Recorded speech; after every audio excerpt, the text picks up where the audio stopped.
ಇವತ್ತು ನನ್ನ ಕಾರ್ಯ ಏನಾಗಿದೆ ಅಂತಂದ್ರೆ ಅದೆಲ್ಲ ಸಾಗರ ಮತ್ತು ನದಿಗಳ ನೀರನ್ನ ಪ್ಯಾಕ್ ಮಾಡಿ ಒಂದು ಸಣ್ಣ ಬಾಟಲ್ನಲ್ಲಿ ನಿಮಗೆ ಕೊಡ್ಬೇಕಂದ್ರೆ ಅತ್ಯಂತ ಕಠಿಣ ಕೆಲಸ.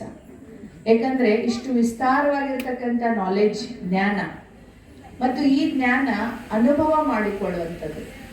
ಹೇಗೆ ನಾವು ಸ್ಕೂಲ್ ಕಾಲೇಜ್ಗಳಲ್ಲಿ ಹೋದ್ವಿ ಅಂತಂದ್ರೆ ನಾವು ಡಾಕ್ಟರ್, ಇಂಜಿನಿಯರ್, ಮೆಕ್ಯಾನಿಕ್ ಏನೆಲ್ಲ ಆಗುವಂಥ ವಿದ್ಯೆನ ಓದಿಸ್ತೀವಿ. ಹಾಗೆ ಇಲ್ಲಿನೂ ಕೂಡ ಒಂದು ವಿದ್ಯೆ ಇದೆ. ಸಿಸ್ಟಮ್ಯಾಟಿಕ್ ಆಗಿ, ಸೈಂಟಿಫಿಕ್ ಆಗಿ ಇವತ್ತು ಪ್ರೂವ್ ಆಗಿದೆ. ಆ ವಿದ್ಯೆ ನಮ್ಮನ್ನ ದೈವತ್ವ ತುಂಬಿರ್ತಕ್ಕಂತಹ ದೇವ ಮಾನವರನ್ನಾಗಿ ಮಾಡ್ತದೆ. ಈ ಸಮಾಜದಲ್ಲಿ ಇವತ್ತೇನಾದರೂ ಕೊರತೆ ಕಂಡು ಬರ್ತಾ ಇದ್ರೆ ಕೊಡುವಂಥವರ ಕೊರತೆ, ದಾತಾಗಳ ಕೊರತೆ. ಪ್ರತಿಯೊಬ್ಬರು ಯಾರು ದುಡ್ಡು ಸಂಪತ್ತನ್ನ ಇವತ್ತು ದಾನ ಮಾಡಿದ್ರೂ ಸಹಿತ ಆಂತರಿಕವಾಗಿ, ಭಾವನಾತ್ಮಕವಾಗಿ ಪ್ರೀತಿ, ಕಾಳಜಿ ಅಥವಾ ಇಮೋಷನಲ್ ನೀಡ್ಸ್ ಅಥವಾ ಭಾವನಾತ್ಮಕ ಒಂದು ಬೇಡಿಕೆ ಅಥವಾ ನಾವೇನು ಹೇಳ್ಬೋದು ಕೊರತೆ, ಭಿಕ್ಷುಕತನ ಎಲ್ಲದಲ್ಲೂ ಇದೆ. ಎಲ್ಲ ವ್ಯಕ್ತಿಗಳು ಇವತ್ತು ಒಂದಿಲ್ಲ ಒಂದು ರೀತಿ ಬೇಡ್ಕೊಳ್ಳುವಂಥವ್ರು, ಇಚ್ಛಿಸುವಂಥವ್ರು, ಆಶಿಸುವಂಥವರೇ ಆಗಿದ್ದಾರೆ. ಯದಾ ಯದಾ ಹಿ ಧರ್ಮಸ್ಯ ಗ್ಲಾನಿರ್ಭವತಿ ಭಾರತ ಅಭ್ಯುತ್ಥಾನಂ ಅಧರ್ಮಸ್ಯ ತದಾತ್ಮಾನಂ ಸೃಜಾಮ್ಯಹಂ ಅನ್ನುವಂಥದ್ದನ್ನ ಈ ಶ್ಲೋಕ ಗೀತಾದಲ್ಲಿ ತಾವೆಲ್ಲರೂ ಕೇಳಿರ್ತೀರಿ. ಯಾಕಂದ್ರೆ ಭಾರತ ದೇಶ ಆಧ್ಯಾತ್ಮಿಕ ದೇಶ. ಅದರ ಅರ್ಥ ಇಷ್ಟೇ, ಯಾವಾಗ ಈ ಭೂಮಿಯಲ್ಲಿ ಧರ್ಮ ಅನ್ನೋದು ನಾಶವಾಗ್ತದೋ ಅವಾಗ ನಾನು ಬರ್ತೀನಿ ಅಂತ. ಧರ್ಮ ಅಂದ್ರೆ ಇದೆ, ನಮ್ಮ ಭಾರತ ದೇಶದ ಮೂಲ ಧರ್ಮವಾಗಿದೆ ಕೊಡುವಂಥದ್ದು.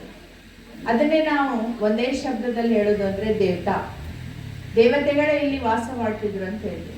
ಇವತ್ತು ಯಾರನ್ನು ನೋಡ್ತೀನಿ ನೋಡ್ರಿ, ಒಂದು ಚಿಕ್ಕ ಮಗು ಈಗ ಇನ್ನೂ 2 ವರ್ಷ ಆಗಿರೋದಿಲ್ಲ, ಅದನ್ನು ಕೂಡ ಅದ್ರ ಕೈ ಒಳಗಿನ ಏನಾರ ನೀವು ತಗೊಳ್ರಿ, ಅದು ಒದರ್ಲಿಕ್ಕೆ, ಚೀರ್ಲಿಕ್ಕೆ, ಜಗಳ ಮಾಡಲಿಕ್ಕೆ, ಕಿರ್ಚಾಡ್ಲಿಕ್ಕೆ ಪ್ರಾರಂಭ ಮಾಡ್ತಾನೆ. ಪ್ರತಿಯೊಬ್ಬರಿಗೂ ಇವತ್ತು ಕೊಡುವವರೇ ಇಷ್ಟ. ಆದ್ದರಿಂದ ಆತ್ಮೀಯರೇ, ಹೇಳುವ ಸಾರಾಂಶ ಇಷ್ಟೇ ಆಗಿದೆ.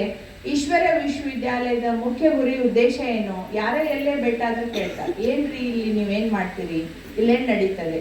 ನಾವು ಮನುಷ್ಯರನ್ನ, ದಾನವರನ್ನ ಮಾನವರನ್ನಾಗಿ, ಮಾನವನಿಂದ ದೇವ ಮಾನವರನ್ನಾಗಿ ಮಾಡುವಂತಹ ಕಾರ್ಯ ಈಶ್ವರ ವಿಶ್ವವಿದ್ಯಾಲಯದಲ್ಲಿ ನಡೀತಾ ಇದೆ. ಅಂದ್ರೆ ಕೊಡುವಂತಹ ವ್ಯಕ್ತಿತ್ವಗಳನ್ನ ನಿರ್ಮಾಣ ಮಾಡುವಂತಹ ಕೆಲಸ ಇಲ್ಲಿ ಪರಂಪಿತ ಪರಮಾತ್ಮ ಬಂದು ಮಾಡ್ತಾ ಇದೆ. ಅದಕ್ಕೆ ಇಡೀ ಪ್ರಪಂಚದ ಎಲ್ಲ ಮನುಷ್ಯರು, ಆ ಮನುಷ್ಯರನ್ನ 5 ಭಾಗದಲ್ಲಿ ವಿಂಗಡಿಸಿದಾಗ 33 ಕೋಟಿ ದೇವಿ ದೇವತೆಗಳು, ಆನಂತರ ಸ್ಥಾಪನೆ ಮಾಡಿರುವಂತ ಧರ್ಮಾತ್ಮರು, ಆನಂತರ ಇಲ್ಲಿ ನಮ್ಮಲ್ಲಿ ಮಹಾನ್ ಕಾರ್ಯಗಳನ್ನ ಮಾಡಿರುವಂತ ಮಹಾತ್ಮರು, ಪುಣ್ಯ ಕಾರ್ಯ ಮಾಡಿರುವಂತ ಪುಣ್ಯಾತ್ಮರು, ಪಾಪ ಮಾಡಿರುವ ಪಾಪಾತ್ಮ. 5 ಪ್ರಕಾರದ ವಿಂಗಡಣೆ ಆಗ್ತದೆ. ಆದ್ರೆ ಈ 5 ಪ್ರಕಾರಗಳನ್ನ ಮೀರಿಸಿದಾಗ ಒಬ್ಬರು ಪರಂಪಿತ ಪರಮಾತ್ಮ ಇದ್ದಾರೆ.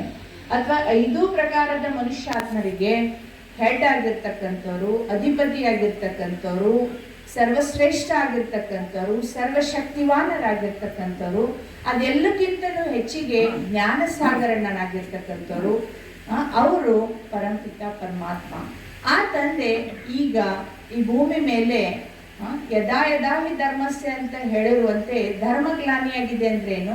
ಈ 5 ಪ್ರಕಾರದ ಮನುಷ್ಯರು ಕೂಡ ತಮ್ಮ ಗುಣಶಕ್ತಿಗಳನ್ನ ಕಳ್ಕೊಂಡು ಈ ಜಗತ್ತಿಗೆ, ಸಮಾಜಕ್ಕೆ ನಿಸ್ವಾರ್ಥವಾಗಿ ದುಡಿಯುವುದನ್ನ ಬಿಟ್ಟು ತಮಗೆ ಹೇಗೆ ನಾವು ಹೇಳ್ತೀವಿ, ಕಲಿಯುಗದ 5 ಚಿಹ್ನೆಗಳು ಯಾವುವು ಅಂತ ಕೇಳಿದಾಗ ಮಹಾಭಾರತ ಪುರಾಣಗಳಲ್ಲಿ ವರ್ಣಿತ.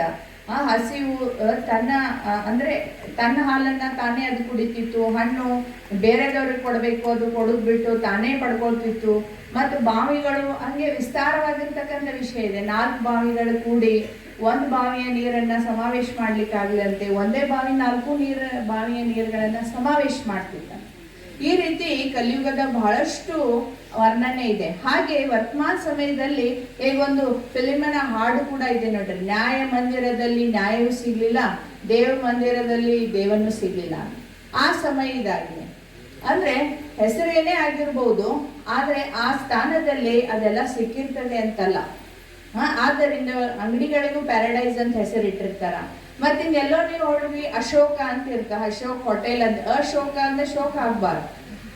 ಧರ್ಮಗ್ಲಾನಿ ಅಂದ್ರೆ ಹೆಸರೇನೇ ಇರಲಿ, ಆದ್ರೆ ಕೆಲಸ ಮಾತ್ರ ಅದು ಆಗ್ತಾ ಇಲ್ಲ. ಅಂದ್ರೆ ಇವತ್ತು ಈ ಪ್ರಪಂಚದಲ್ಲಿ ಎಲ್ಲಾ ಪ್ರಕಾರದ ದಿವ್ಯ ಆತ್ಮರು, ಮಹಾನ್ ಆತ್ಮರು ಎಲ್ಲರೂ ತಮ್ಮ ಶಕ್ತಿಯನ್ನ ಕಳ್ಕೊಂಡಾದ್ಮೇಲೆ ಉಳಿದಂತವ್ರು ಒಬ್ರೆ, ಅವರು ಪರಂ ಆತ್ಮ. ಅವರಿಗೆ ಪರಮಾತ್ಮ ಅಂತ ಹೇಳೋದೇ ಯಾಕೆ ಅಂತಂದ್ರೆ, ಅವರು ಸೃಷ್ಟಿ ಚಕ್ರದಲ್ಲಿ ಜನ್ಮ ಮರಣದಲ್ಲಿ ಬರದೆ, ಅವರು ಯಾವುದೇ ತರದ ಋಣಚಕ್ರದಲ್ಲಿ ಸಿಕ್ಕಾಕೊಳ್ಳಾರ್ದೆ, ಯಾವುದೂ ಪ್ರಕಾರದ ಸುಖ ದುಃಖಗಳ ಒಂದು ಈ ಭವಬಂಧನದಲ್ಲಿ ಬರಲಾರ್ದೆ, ಅವರು ಸದಾ ಕಾಲಕ್ಕಾಗಿ ಜ್ಞಾನ ಸಾಗರ, ಸದಾ ಕಾಲಕ್ಕಾಗಿ ಸರ್ವಶಕ್ತಿವಂತ, ಸದಾ ಕಾಲಕ್ಕಾಗಿ ಅವರು ನಮ್ಮೆಲ್ಲರಿಗೂ ಮುಕ್ತಿ ಮತ್ತು ಜೀವನ್ ಮುಕ್ತಿ ನೀಡ್ತಕ್ಕಂತಹ ದಾತ ಆಗಿ, ಲೇವತ ಅಲ್ಲ, ತೆಗೆದುಕೊಳ್ಳುವ ಮಾತೇ ಇಲ್ಲ, ಕೇವಲ ಕೊಡುವಂಥದ್ದು. ಯಾವತ್ತೂ ಕೊಟ್ಟವರು, ಯಾವತ್ತೂ ಕೊಡ್ತಾ ಇರೋರು, ಮತ್ತೆ ಯಾವತ್ತೂ ಕೊಡುವ ಕೆಪಾಸಿಟಿ ಇದ್ದವರು ಕೇವಲ ಪರಮಪಿತ ಪರಮಾತ್ಮ ಒಬ್ಬರೇ. ಆದ್ದರಿಂದ ಆತ್ಮೀಯ ಸಹೋದರ ಸಹೋದರಿಯರೇ, ಇವತ್ತು ಈ ಈಶ್ವರ ವಿಶ್ವವಿದ್ಯಾಲಯದ ಮುಖ್ಯ ಗುರಿ ಏನಾಗಿದೆ ಅಂತಂದ್ರೆ ಕೊಡುವಂಥದ್ದು. ನಮ್ಮಿಂದ ಏನ್ ಸಾಧ್ಯವಾಗ್ತದೋ ಶ್ರೀಮತದ ಗೆರೆಯಲ್ಲಿ ಒಳಗಿದ್ದು ಅದನ್ನ ಕೊಡೋದು. ಯಾಕಂದ್ರೆ ರಾಮಾಯಣದಲ್ಲಿ ಸೀತಾನು ದಾನ ಕೊಟ್ಲು ಅಂತ ಹೇಳ್ತೀವಿ. ಆದ್ರೆ ಸೀತಾ ದಾನ ಹೇಗೆ ಕೊಟ್ಲು? ಗೆರೆ ದಾಟಿ ಕೊಟ್ಟಳು. ಆದ್ರೆ ಅವಳಿಗೆ ಹೇಳಿದ್ರು, ನೀ ಏನೇ ಮಾಡು ಗೆರೆ ಒಳಗೆ ಇದ್ದೇ ಮಾಡು ಅಂತ. ಆದ್ರೂ ಗೆರೆ ದಾಟೇ ಬಿಟ್ಲು, ಯಾಕಂದ್ರೆ ತನ್ನ ಮನಸ್ಸಿನ ಮಾತನ್ನ ಕೇಳಿದ್ಲು.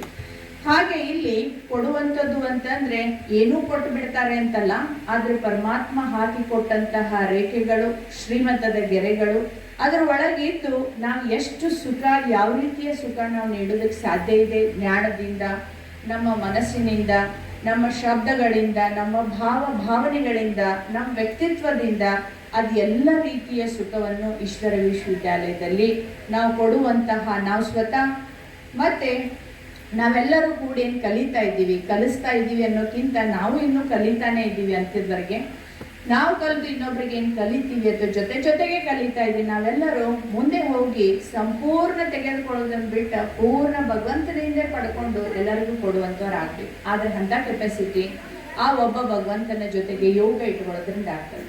ಆದ್ದರಿಂದ ಆತ್ಮೀಯ ಸಹೋದರಿಯರೇ, ತಾವೆಲ್ಲರೂ ನಮ್ಮ ಮನೆಯಲ್ಲಿ ಒಂದು ಸಣ್ಣ ವಿಷಯ ನಾವು ನೋಡ್ತೀವಿ. ಯಾವಾಗ ನೋಡ್ರಿ, ಒಂದು ತಂದೆ ತಾಯಿ ಶರೀರ ಬಿಟ್ರು ಅಂತ ತಿಳ್ಕೊಡು, ಸತ್ತು ಹೋದ್ರು ಅಂತ ತಿಳ್ಕೊಡು, ಅಥವಾ ಹೊರಗೆಲ್ಲ ಊರಿಗೆ ಹೋಗ್ಯಾರ ಅಂತ ತಿಳ್ಕೊಳ್ಳೋಣ. ಆವಾಗ ಒಂದು ಮಗು ಇತ್ತು ಅಂತಂದ್ರೆ ಅದು ಆ ಒಂದು ಮಗುವನ್ನ ಅವ್ರ ತಾಯಿ ಅಥವಾ ತಂದೆ ಇರಲ್ಲ, ಅದಕ್ಕೆ ಮನಿ ಮಂದಿ, ಓಣ್ಯಾಗಿನವ್ರು, ಊರಾಗಿನವ್ರು ಎಲ್ಲರೂ ಎತ್ಕೊಂಡು ಆಡ್ಸೋದಕ್ಕೆ ಪ್ರಯತ್ನ ಮಾಡ್ತಿರ್ತಾರೆ. ಆ ಒಬ್ಬನೇ ತಾಯಿ ಅಥವಾ ತಂದೆ ಸಂಭಾಲನೆ ಮಾಡುವಂತ ಮಕ್ಕಳನ್ನ ಎಲ್ಲರೂ ಕೂಡಿ ಮಾಡ್ತಾ ಇರ್ತಾರೆ. ಹಾಗೆ ಇವತ್ತು ಜಗತ್ತಿನ ಪರಿಸ್ಥಿತಿ ಆಗಿದೆ. ಒಬ್ಬ ಪರಮಾತ್ಮನ ಪರಿಚಯ ಸರಿಯಾಗಿರ್ಲಾರ್ದಕ್ಕ, ಒಬ್ಬ ಪರಮಾತ್ಮನ ಜೊತೆಗೆ ನಮ್ಗೆ ಯೋಗ ಸರಿಯಾಗಿರ್ಲಾರ್ದಕ್ಕ, ಆ ಒಬ್ಬ ತಂದೆ ಯಾರು ಮತ್ತು ಅವ್ರ ಜೊತೆಗೆ ಹೇಗೆ ನಾವು ಸಂಬಂಧ ಇಟ್ಕೋಬೇಕು, ಅವರಿಂದ ನಾವು ಹೇಗೆ ತೆಗೆದುಕೊಳ್ಬೇಕು ಅನ್ನುವ ಸರಿಯಾದ ಪರಿಚಯ ಅಥವಾ ಜ್ಞಾನ ಮತ್ತು ಅದರ ಅನುಭವ ನಮಗಿಲ್ಲದೆ ಇರೋ ಕಾರಣದಿಂದ ನಾವು ಇವತ್ತು ಸಾಕಷ್ಟು ಅಲದಾಡ್ತಾ ಇದ್ದೀವಿ, ಮತ್ತೆ ಪೆಟ್ಟು ತಿಂತಾ ಇದ್ದೀವಿ, ಮತ್ತೆ ಮೋಸ ಆಗ್ತಾ ಇದ್ದೀವಿ, ಮತ್ತೆ ಇನ್ನಷ್ಟು ದುಃಖಿ ಆಗ್ತಾ ಇದೆ. ಚಾರೋ ತರಫ್ ಲಗಾಯ ಫೇರೆ ಫಿರ್ ಭಿ ಹರ್ದಮ್ ದೂರ್ ರಹೆ ಅಂತ. ನಾಲ್ಕು ಕಡೆ ಸುತ್ತಾಡಿ ಬಂದೆ, ಹೇ ಭಗವಂತ ನೀನ್ ಪಡ್ಕೋಬೇಕಂತ, ಆದ್ರೂ ನಾನು ದೂರನೇ ಇದ್ನಲ್ಲ ಅಂತ. ಆದ್ದರಿಂದ ಯಾರಾದ್ರೂ ನನ್ನ ಪರಿಚಯ ಕೊಟ್ರು ಅಂತ ಇಟ್ಕೊಳ್ಳಿ. ಇಷ್ಟು ಜನರಿಗೆ, ಬಹಳ ಜನರಿಗೆ ನನ್ನ ಪರಿಚಯ ಇದೆ, ಎಲ್ಲರೂ ತಮಗ್ ತಿಳಿದದ್ದೇ ತಾವು ನೋಡಿದ್ದೇ ಹೇಳಿದ. ನಾನು ನನ್ನ ಪರಿಚಯ ಕೊಟ್ಟಾಗ ಅದು ಸರಿಯಾದ ಪರಿಚಯ ಆಗಿರ್ತದೆ. ಹಾಗೆ ಪರಮಾತ್ಮನ ಪರಿಚಯನು ಬಹಳ ಜನ ಕೊಟ್ರು, ಎಲ್ಲರೂ ಕೊಟ್ರು. ಹೇಗೆ ಹುಟ್ಟು ಗುರುಡರು 5 ಜನ ಇದ್ರಂತ, ಅವ್ರು ಹುಟ್ಟುತ್ತಾನೆ ಕುರುಡ್ರ ಇದ್ದಂತ. ಆಣೆಯನ್ನ ಮುಂತ ನಿಲ್ಲಿಸಿದಾಗ ಒಬ್ಬ ಕಿವಿ ಮುಟ್ಟಿ ಕೇರೋ ಮರದಂತಿದೆ, ಮತ್ತೆ ಬಾಲ ಮುಟ್ಟಿ ಹಗ್ಗದಂತಿದೆ, ಮತ್ತೆ ಹೊಟ್ಟೆ ಮುಟ್ಟಿ ಗೋಡೆ ಅಂತಿದೆ, ಕಾಲ್ ಮುಟ್ಟಿ ಸ್ತಂಭದಂತಿದೆ. ಯಾರು ತಪ್ಪೇನಿರ್ಲಿಲ್ಲ ಅದ್ರಲ್ಲಿ, ಆದ್ರೂ ಪೂರ್ಣ ಪರಿಚಯನೂ ಇರ್ಲಿಲ್ಲ ಆನೆಯ ಬಗ್ಗೆ. ಹಾಗೆ ನಾವೆಲ್ಲರೂ ಹುಟ್ಟಿದ್ದೇನೆ ಕಲಿಯುಗದ ಅಂತ್ಯದಲ್ಲಿ, ಈ ಘೋರ ಅಂಧಕಾರದಲ್ಲಿ. ನಮ್ಗೇನು ಬ್ರಿಟಿಷರು ಕೂಡ ಬಂದು ನಮ್ಮ ಸಿಲೆಬಸ್ ಎಲ್ಲ ಚೇಂಜ್ ಮಾಡಿದ್ರು, ನಮ್ಮ ಇದ್ದ ಗ್ರಂಥಗಳನ್ನೆಲ್ಲ ಸುಟ್ಟು ಹೋದ್ರು ಬ್ರಿಟಿಷರು. ಮತ್ತೆ ಆಮೇಲೆ ಬಂದಂಥ ಮುಘಲರು ಎಲ್ಲ ನಲಂದ ಯೂನಿವರ್ಸಿಟಿ ಆಗಲಿ ಅಥವಾ ಇನ್ನೂ ಅನೇಕ ಯೂನಿವರ್ಸಿಟಿಗಳಿದ್ದು ಇದ್ದ ಶರೀರದ ಜ್ಞಾನ ಸಹಿತ ನಮ್ಗೆ ಇವತ್ತಿಲ್ಲ. ಎಷ್ಟು ವಿಚಿತ್ರವಾಗಿರ್ತಕ್ಕಂತಂದ್ರೆ ನಾವು ಏನು ತಿಂದರೆ ನಮ್ಗೆ ಏನಾಗ್ತದೆ ಅನ್ನೋ ಪೂರ್ಣ ಅರಿವು ಸಹಿತ ನಮಗೆ ಇಲ್ಲ. ಇಂಥ ಪರಿಸ್ಥಿತಿಯಲ್ಲಿ ಆ ಪರಮಪಿತ ಪರಮಾತ್ಮನ ಪರಿಚಯ ಇರೋದು, ಅವ್ರ ಜೊತೆಗೆ ನಾವು ಸಂಬಂಧ ಜೋಡಿಸೋದು, ಒಬ್ಬ ಮಾರ್ಗದರ್ಶಕರಿಲ್ಲದೆ ಅಥವಾ ಸ್ವತಃ ಪರಮಾತ್ಮವನ್ನು ಪರಿಚಯ ಕೊಡಲಾರ್ದೆ ಅದೆಂದೆಂದಿಗೂ ಸಾಧ್ಯವಾಗುವುದಿಲ್ಲ. ಅದಕ್ಕೆ ನಾವೇನೇ ಕೆಲವರು ಸೆಲ್ಫ್ ಮೆಡಿಟೇಷನ್ ಮಾಡ್ತಿರ್ತಾರೆ, ತಾವೇ ಧ್ಯಾನಗಿನ್ನ ಅಲ್ಲಿ ಕೇಳಿ ಮಾಡ್ತಿರ್ತಾರೆ, ಅಥವಾ ಏನೋ ತಮಗೆ ತಿಳಿದಿದ್ದು ಅಭ್ಯಾಸ ಮಾಡ್ತಿರ್ತಾರೆ. ಆದ್ರೆ ಅದೆಲ್ಲವೂ ಮಾರ್ಗದರ್ಶನ ಇಲ್ಲದೆ ಅದು ಪರಿಪೂರ್ಣ ಆಗಲಿಕ್ಕೆ ಎಂದೆಂದಿಗೂ ಸಾಧ್ಯವಿಲ್ಲ. ಹೇಗೆ ಯಾವುದೇ ಕಾರ್ಯದಲ್ಲಿ ಮಾರ್ಗದರ್ಶನ ಬೇಕಾಗ್ತದೆ, ಹಾಗೆ ನಮಗೂ ಕೂಡ ಈ ಜ್ಞಾನ ಮಾರ್ಗದಲ್ಲಿ ಎಲ್ಲಿವರೆಗೆ ಈಶ್ವರ ವಿಶ್ವವಿದ್ಯಾಲಯದಲ್ಲಿ ಬಂದು ಕಾಲಿಟ್ಟು ಒಬ್ಬ ಅಕ್ಕೋರ್ ಅಥವಾ ಅನ್ನೋರ ಎದುರುಗಡೆ ಕೂತ್ಕೊಂಡು 1-2 ದಿನ ಕೇಳೋದಿಲ್ವೋ, ಅವ್ರ ಅನುಭವದಿಂದ ನಿಮ್ಗೆ ಯಾವಾಗ ಹೇಳ್ತಾರೆ ಅದರ ಅನುಭವನೂ ಕೂಡ ಆಗ್ತದೆ. ಯಾಕಂದ್ರೆ ಒಬ್ಬ ವ್ಯಕ್ತಿ ಅನುಭವ ಮಾಡ್ಕೊಂಡವ ಇನ್ನೊಬ್ರಿಗೆ ಹೇಳಿದಾಗ ಅವ್ರು ಕೇವಲ ಜ್ಞಾನ ಹೇಳೋದಿಲ್ಲ, ಆ ಜ್ಞಾನದ ಜೊತೆಗೆ ತಮ್ಮ ಅನುಭವದ ಶಕ್ತಿಯನ್ನ ನಮ್ಗೆ ತಮಗ್ ಗೊತ್ತಿಲ್ಲದೆ ಹರಿಬಿಡ್ತಿರ್ತಾರ, ಹಂಚ್ತಿರ್ತಾರ. ಅದು ನಮಗೆ ವರದಾನವಾಗ್ಬಿಡ್ತಾರೆ. ಆ ಸಮಯದಲ್ಲಿ ಅವರ ಅನುಭವ ನಮಗೆ ವರದಾನ ಆಗ್ತದೆ. ವರದಾನ ಅಂದ್ರೆ ಈಸಿ ಆಗಿಬಿಡ್ತದೆ. ಆದ್ರೆ ನಾವೇ ಮಾಡ್ಕೊಳಕ್ ಹೋದ್ವಿ ಅಂತಂದ್ರೆ ಅದು ಎಷ್ಟು ವರ್ಷ ಮಾಡಿದ್ರು, ಅದು ಹೇಳ್ತಾರಲ್ಲ ಬೀರ್ಬಲ್ ಅಕ್ಬರ್ನಿಗೆ ಊಟಕ್ಕೆ ಕರೆದು ಗೋಡೆ ಎತ್ತರವಾಗಿರ್ತಕ್ಕಂಥ ಗಿಡಕ್ಕೆ ಒಂದು ಗಡಿಗೆಯಲ್ಲಿ ಅಕ್ಕಿ ನೀರು ಹಾಕಿಟ್ಟು ಕೆಳಗೆ ಹಚ್ಚಿದ, ಯಾವಾಗ ಆಗುತ್ತಪ್ಪ ನೀನ್ ಅಡಿಗೆ ಅಂತ ಅವ್ ಯಾವ್ದೋ ಒಂದ್ ಕಾರಣಕ್ಕೆ ಅದೊಂದು ದೊಡ್ಡ ಕತೆ. ಹಾಗೆ ಅದು ಎಂದಿಗೂ ಆಗುದೇನೆ ಇಲ್ಲ. ಅದು ಯಾವ ಹಂತಕ್ಕೆ ಹೋಗಿ ಅದು ಫಲ ಕೊಡ್ಬೇಕದು ಕೊಡೋದೇ ಇಲ್ಲ. ಅದಕ್ಕೆ ನಾವೇ ಅಭ್ಯಾಸಗಳನ್ನ ಮಾಡ್ಕೊಳ್ಳೋಕ್ಕಿಂತ ಒಬ್ಬ ಗೈಡೆಡ್ ಮೆಡಿಟೇಷನ್ ಮಾಡುವಂಥವ್ರು ಗೈಡ್ ನಮ್ಗಿದ್ದೇ ಇದ್ದಾರೆ. ಇಲ್ಲಿ ಮಲ್ಲಮ್ಮಕ್ಕವರಿದ್ದಾರೆ, ಸುತ್ತಮುತ್ತೂರಲ್ಲೂ ಅಕ್ಕಂದಿರಿದ್ದಾರೆ. ಅದಕ್ಕೆ ನಾವು ಅವರೆಲ್ಲರ ಸಹಯೋಗವನ್ನ ತೆಗೆದುಕೊಂಡು ಈ ಅನುಭವವನ್ನ ಮಾಡಬೇಕಾಗಿದೆ. ಮುಖ್ಯ ವಿಷಯ ಏನಪ್ಪಾ ಅಂತಂದ್ರೆ, ಇಲ್ಲಿ ನನಗೇನು ನಿಲ್ಸಿದ್ದಾರೆ ಅಂದ್ರೆ, ಈ ಪರಮಪಿತ ಪರಮಾತ್ಮನು ಅಕ್ಕೋರು ಈ ಇದರಲ್ಲಿ ಸಂಸ್ಥೆ ಪರಿಚಯದಲ್ಲಿ ಕೂಡ ಹೇಳಿದ್ರು, ಇದನ್ನ ನಾವು ಒಬ್ಬ ವ್ಯಕ್ತಿ ಸ್ಥಾಪನೆ ಮಾಡಿದ್ದಾನೆ ಅಂತ ಹೇಳುವುದಿಲ್ಲ. ಆದ್ರೆ ಹೇಗೆ ನಮ್ಮೆಲ್ಲರಿಗೂ ಒಬ್ರು ತಂದೆ ಅಂತೂ ನಮ್ಗೆಲ್ಲರಿಗೂ ದೇಹ ಕೊಟ್ಟವ್ರು ಇದ್ದೇ ಇದ್ದಾರೆ. ಆದ್ರೆ ಇನ್ನೊಬ್ಬರ ತಂದೆ ನಮಗೆಲ್ಲರಿಗೂ ಕಾಮನ್ ಇದ್ದಾರೆ, ಅದು ಆತ್ಮದ ತಂದೆ. ನಮ್ಮ ದೇಹ ಕೊಟ್ಟಂತ ತಂದೆ, ನಿಮಗ್ ಶರೀರಕ್ಕೆ ಜನ್ಮ ಕೊಟ್ಟಂತ ತಂದೆ, ಇಲ್ಲಿ ಎಷ್ಟು ಜನ ಕೂತೀವಲ್ಲ ಎಲ್ಲರಿಗೂ ಇದ್ದೇ ಇದ್ದಾರೆ. ಆದ್ರೆ ಆ ತಂದೆಗಳು ಕೂಡ ಆ ತಂದೆಯನ್ನೇ ನೆನಪು ಮಾಡ್ತಾರಲ್ಲ, ಆ ತಂದೆನೇ ಎಲ್ಲರ ಸದ್ಗತಿದಾತ. ಈಗ ಮಂದಿರಕ್ಕೆ ಹೋದ್ವಿ, ಪತಿ ಪತ್ನಿ ಮಕ್ಕಳು ಹೋದ್ರಂದ್ರ ಆ ವ್ಯಕ್ತಿ ಅಥವಾ ಪುರುಷನಿದ್ದವನು ನಮ್ಮ ಅಪ್ಪ ಅವ್ವ ಅಂತ ಭಗವಂತನಿಗಂದು, ಆ ಹೆಣ್ಮಗಳು ಸೊಸಿ ಇದ್ದವಳು ನಮ್ಮ ಅತ್ತೆ ಮಾವ ಅಂತ ಎಂದರೆ ಅಂದು ಕೇಳಿರಿ, ಅಥವಾ ಹುಡುಗರು ನಮ್ಮ ಅಜ್ಜ ಅಜ್ಜಿ ಅಂತ ಭಗವಂತನ ಮೂರ್ತಿಗೆ ಅಂದಿದ್ ಕೇಳಿರಿ. ಎಲ್ಲಾರು ತಂದೆ ತಾಯಿ, ನೀನೇ ನಮ್ಮ ತಂದೆ ತಾಯಿ, ನೀನೇ ನಮ್ಮ ಬಂಧು ಬಳಗ ಅಂತ ಹೇಳ್ತೀವಲ್ಲ. ಆದ್ದರಿಂದ ಈಗ ಈ ಸಮಯದಲ್ಲಿ ಹೇಗ್ ನೋಡ್ರಿ, ಇದೇ ಯಾವುದೋ ಊರಿನಲ್ಲಿ ತಾವು ಕೇಳಿರ್ಬೋದು, ಯಾವುದೋ ಪ್ರದೇಶದಲ್ಲಿ ಕೇಳಿರ್ಬೋದು, ಭಗವಂತೆ ಬಂದಿದ್ದಾನೆ ಅನ್ನೋದಕ್ಕೆ ಇವೆಲ್ಲ ಉದಾಹರಣೆಗಳು. ಹೇಗೆ ನಾವು ಈ ಪ್ರೈಮ್ ಮಿನಿಸ್ಟರ್ನ ಕರೆದಿವಿ ಅಂತ ತಿಳ್ಕೊಡು, ಅಥವಾ DC ಅವ್ರನ್ನ ಕರೆದಿವಿ ಅಂತ ತಿಳ್ಕೊಡು, ಅವ್ರು ಬರೋದಿಲ್ಲ. ಅಥವಾ ದೊಡ್ಡ ವೈದ್ಯ ಇದ್ದ ಅಂತ ತಿಳ್ಕೊಡು, ಬಾ ಫೇಮಸ್, ಅವ್ರು ಬರಂಗಿಲ್ಲ. ಬಟ್ ಅಂತ ಒಂದು ಕಂಡೀಷನ್ ಆಗಿದೆ, 500 ಕೋಟಿ ಖರ್ಚು ಮಾಡಿ ಅಥವಾ 2,000 ಕೋಟಿ ಖರ್ಚು ಮಾಡಿ ನೀವು ಏನಾದ್ರೂ ಅಂತದೊಂದು ದೊಡ್ಡ ಮ್ಯೂಸಿಯಂ ಮಾಡಿದ್ರಿ, ಹಾಸ್ಪಿಟಲ್ ಮಾಡಿದ್ರಿ, ಅಥವಾ ಈ ವಿಶ್ವವಿದ್ಯಾಲಯ ಅದರ ಉದ್ಘಾಟನೆಗೆ ಅವ್ರು ಕರೀಲಾರ್ದೆ ಬರ್ತಾರೆ, ಒಂದೇ ಇನ್ವಿಟೇಷನ್ ಮೇಲೆ ಬಂದ್ಬಿಡ್ತಾರೆ. ಅಂತದೊಂದು ಪ್ರಸಂಗ ಬೇಕು. ಇಲ್ಲ ಆದ್ರೆ ವಿಪರೀತವಾಗಿ ಆ ಊರು ಅಥವಾ ಪ್ರದೇಶ ನೀರಿನಲ್ಲಿ ಮುಳುಗಿರ್ಬೇಕು, ಅಲ್ಲಿ ಹೆಲಿಕಾಪ್ಟರ್ನಿಂದ ಅವ್ರು ಬಂದೇ ಬಿಟ್ಟಿರ್ತಾರೆ ಈ ಎಲ್ಲಾ ದೊಡ್ಡ ವ್ಯಕ್ತಿಗಳು.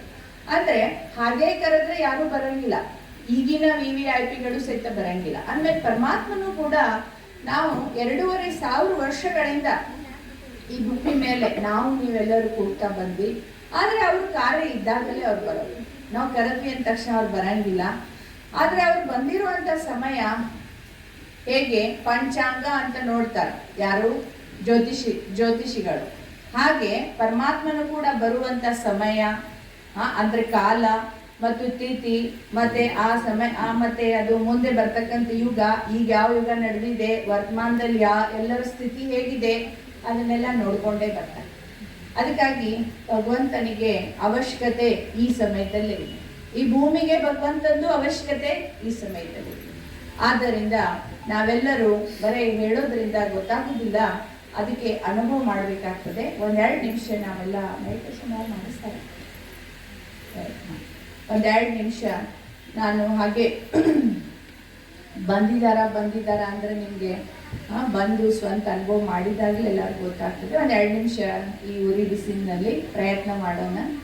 ನಾವು ನಮ್ಮ ಈ ದೇಹಗಳನ್ನು ಮರೆತು ನಮ್ಮ ಸುರಿತಿರುವಂಥ ಬೆವರನ್ನು, ದೇಹದ ಒಂದು ಧರ್ಮ ಅದು, ಬೆವರು, ಸೆಕೆ, ಚಳಿ ಇವೆಲ್ಲ ಆ ದೇಹದ ಧರ್ಮವನ್ನು ಕೂಡ ಮರೆತು ಆ ಪರಂಪಿತ ಪರಮಾತ್ಮನ ದಿವ್ಯ ಅನುಭವ ಮಾಡುವಂಥ ಪ್ರಯತ್ನ. ಎಲ್ಲರೂ ಸ್ವಲ್ಪ ಅಲ್ಲೇ ಚೇರ್ನ ಸ್ಟ್ರೈಟಾಗಿ ಇಟ್ಕೊಳ್ರಿ.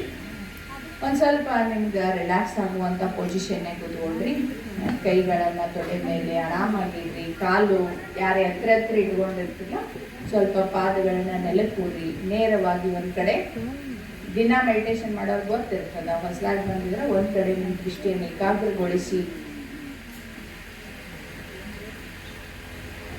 ಎಲ್ಲರೂ ಸಾವಕಾಶವಾಗಿ, ಹೊಸಬರು ಯಾರಿಗೆ ಅಭ್ಯಾಸ ಇಲ್ಲೋ ಸಾವಕಾಶವಾಗಿ ಕಣ್ಮುಚ್ಚಿ, ಅಭ್ಯಾಸ ಕಣ್ ತೆರೆದು ಮಾಡುವಂಥವ್ರು ಒಂದು ಕಡೆಗೆ ನಿಮ್ಮ ದೃಷ್ಟಿಯನ್ನು ಏಕಾಗ್ರಗೊಳಿಸಿ ಸುತ್ತಮುತ್ತ ಸಾಕಷ್ಟು ಸಣ್ಣ ಧ್ವನಿಗಳು ಕೇಳಿ ಬರ್ತಾ ಇವೆ. ಈ ಲೋಕದಲ್ಲಿದ್ದೀವಿ ಅನ್ನೋ ಅನುಭವ ಮಾಡಿಸ್ತಾ ಇವೆ. ಆದರೆ ನಾವೀಗ ಸ್ವಲ್ಪ ಸಮಯಕ್ಕಾಗಿ ದೇಹದ ಧರ್ಮವನ್ನು ಮರೆತು ಈ ಸುತ್ತಮುತ್ತಿನ ದೇಹದಾರಿಗಳು, ದೇಹದ ಪ್ರಪಂಚವನ್ನು ಮರೆತು ನಾನು ಒಂಟಿಯಾಗಿ ಏಕಾಂತದಲ್ಲಿ ಸ್ಥಿತನಾಗಿ ನನ್ನ ವಿಚಾರಗಳ ಉತ್ಪತ್ತಿಯ ಕೇಂದ್ರ ಭ್ರುಕುಟಿ, ಮೆದುಳು, ಆ ಮೆದುಳಿನ ಪಕ್ಕದಲ್ಲಿರುವ ಜ್ಯೋತಿ ಸ್ವರೂಪ ಆತ್ಮ, ಅದೇ ನೇರವಾಗಿ ಭ್ರುಕುಟಿಯಲ್ಲಿ ನೋಡಿದಾಗ ಚೈತನ್ಯ ಶಕ್ತಿ ನಾನಾತ್ಮ. ಇಲ್ಲಿಂದಲೇ ನನಗೆ ಬರುವ ಎಲ್ಲ ವಿಚಾರಗಳ ಉತ್ಪತ್ತಿಯಾಗ್ತದೆ.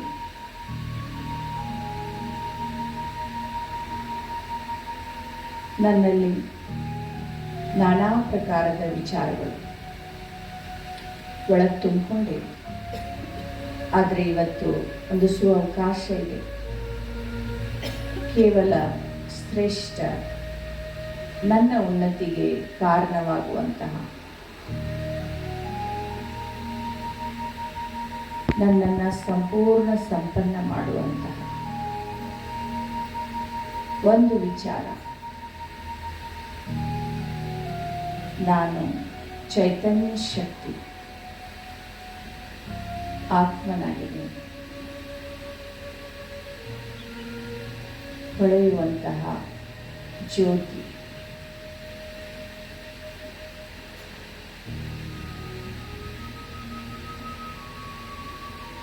ಉಳಿದ ಯಾವುದೇ ವಿಚಾರ ಬಂದು ಅದನ್ನು ಪ್ರಕಂಪನೆ, ಗಾಳಿಯ ಜೊತೆಗೆ ಅಲೆಯ ರೂಪದಲ್ಲಿ ನನ್ನಿಂದ ದೂರ ಹೋಗಿ ಮಾಯವಾಗ್ತಾ ಇದೆ. ಸದಾ ಕಾಲಕ್ಕಾಗಿ ಎಲ್ಲ ಪ್ರಕಾರದ ವ್ಯರ್ಥ ಮತ್ತು ನಕಾರಾತ್ಮಕ ವಿಚಾರಗಳನ್ನು ಹೋಗ್ಲಿಕ್ಕೆ ಲೆಟ್ ಗೋ ಮಾಡಿ ಒಂದೇ ಒಂದು ಸುಂದರ ಶ್ರೇಷ್ಠ ವಿಚಾರ, ನನ್ನ ಆತ್ಮ.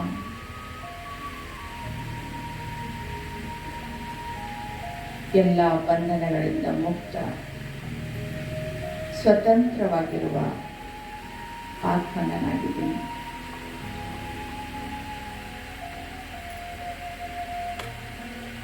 ನನ್ನ ಆತ್ಮದ ತಂದೆ ಈ ಪಂಚತತ್ವ ಮತ್ತು ಪಂಚತತ್ವಗಳ ಪ್ರಭಾವದಿಂದ ಮುಕ್ತವಾಗಿರುವ ಆಕಾಶ ತತ್ವವನ್ನು ದಾಟಿ ಆ ಸುವರ್ಣ ಕೆಂಪು ಪ್ರಕಾಶ ತತ್ವದಲ್ಲಿ ನಿವಾಸ ಮಾಡುವ ನಿರಾಕಾರ ಜ್ಯೋತಿ ಸ್ವರೂಪ ಪರಂಪಿತ ಪರಮಾತ್ಮನಾಗಿದ್ದಾರೆ. ಒಂದು ಸಾರಿ ನನ್ನನ್ನು ನಾನು ಪ್ರಕೃತಿಯಲ್ಲಿ ಜ್ಯೋತಿಯಾಗಿ ನೋಡ್ಕೊತಾ ಇದ್ದೀನಿ. ಬುದ್ಧಿಯಿಂದ ಇನ್ನೊಂದು ಕಡೆಗೆ ಆ ಆಕಾಶ ತತ್ವದ ಮೇಲೆ ಆ ಪರಮಾತ್ಮನ ಅನುಭವ ಮಾಡ್ತಾ ಇದ್ದೀನಿ. ಬುದ್ಧಿಯಿಂದ ನಾನೊಮ್ಮೆ ಅವರನ್ನು ನೋಡ್ತಾ, ಅವರು ಕೂಡ ನನ್ನನ್ನು ನೋಡ್ತಾ ಇದ್ದಾರೆ, ಶಕ್ತಿ ತುಂಬ್ತಾ ಇದ್ದಾರೆ. ಈ ಒಂದು ಅನುಭವವನ್ನು ಸದಾ ನನ್ನ ಜೊತೆಗೆ ಇಟ್ಕೊಳ್ತಾ, ನನ್ನ ಜೊತೆಗೆ ನನ್ನ ತಂದೆ ಇದ್ದಾರೆ, ಅವರ ಶಕ್ತಿ ಇದೆ, ಅವರೇ ನನ್ನ ನಿಜವಾದ ಮಾರ್ಗದರ್ಶಕರು. ಆ ಪರಮಾತ್ಮನ ಸಂತಾನನಾಗಿದ್ದೀನಿ ಅನ್ನೋ ಈ ಭಾವನೆಯಿಂದ ತಮ್ಮ ಬೃಕುಟಿಯಲ್ಲಿ ನೋಡ್ಕೊಳ್ತಾ ಸಾವಕಾಶವಾಗಿ ಕಂಡಿದ್ದೀರಿ. ಓಂ ಶಾಂತಿ.